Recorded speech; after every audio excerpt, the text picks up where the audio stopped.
ahead, we have Parth Shah, General Secretary, National Independent Schools Alliance. Thank you for joining. Lakhs of parents were sending their children to affordable private schools in the hope of giving them a good education. The pandemic has, of course, changed all of that. How bad has it got? And for not just the parents and the children, but also the affordable private schools. As you, I think, very well pointed out, Trinity, that millions of parents have become quite destitute. And most of them who used to go to these low-fee private schools, we refer to them as budget private schools. But I would point out that they are actually community schools. These schools are started by people living in the basti, right? Appealing to the local need that they see in the basti. And therefore, these are really genuinely community schools. And if you remember, Gandhiji talked about the metaphor of beautiful tree. These are the beautiful trees, in a sense, which we have across the breadth of India. And those are the schools which actually serve the poor. Right? These are private schools for the poor, not the kind of private schools where you and I would send our children to. Right? We did a survey of these schools through the National Independent Schools Alliance, which is the alliance of the associations of these low-fee private schools across the country. We have more than about 70,000 schools as members in the alliance. And survey was done a few months ago. And we found that the school fees they have received for the last year ranges somewhere between 6% in Madhya Pradesh to about 28% of what otherwise they would have gotten for the year in Delhi. Right? So this is the situation that they are in.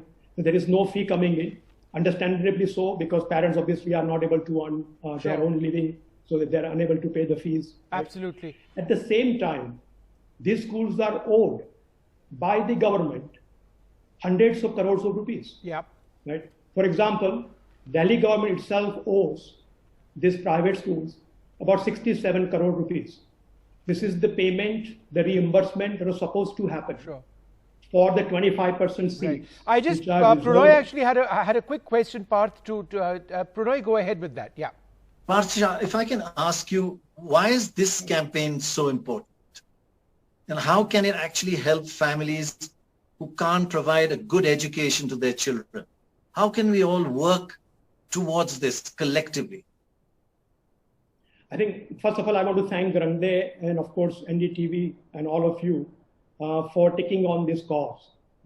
Most people see the parents who send their kids to private schools as somehow not our responsibility. Right? In some sense, half of the students who are going to private schools have been abandoned by the government. There is nothing being done for them. And this is probably the only effort that I see which is being made by Rangde and NDTV to help these parents. I would point out that many people think that if these kids don't go to private schools because they can't afford the fees, well, they will go to government schools, right? But they don't realize that that is actually quite difficult for these students to do, because most of these, even the low-fee private schools, are in English medium. Yeah. Now, it's true that teachers may not speak perfect English in the classroom, yes, right? It must be language, Hindi, English, both mixed in the classroom. But the textbooks are in English, they study in English, their exams are in English, right? And this is what they have been going through in these budget private schools. Yeah. Now for them to shift to a government school, where the instruction would be in local language, whichever state that they may be in, right? It is almost impossible for them to readjust, right? For a short period of time in this situation. So I urge everyone who is listening to this program that this is the best thing we can do, is to provide self-help. Yes. Help the parents who are willing to help themselves. Right? They are sending their kids with their own hard-earned money to these low-fee private schools to get slightly better education for themselves. Absolutely, and I think just the point that you're making, Parth, about how making that transition it's impossible. You know, it disrupts lives. It disrupts a child's happiness at one level. It's not just financial. You know, making these transitions are often so difficult, but it's an important point, and I'm so glad that you made it. Parth Shah and Vishal Talreja, thank you so much.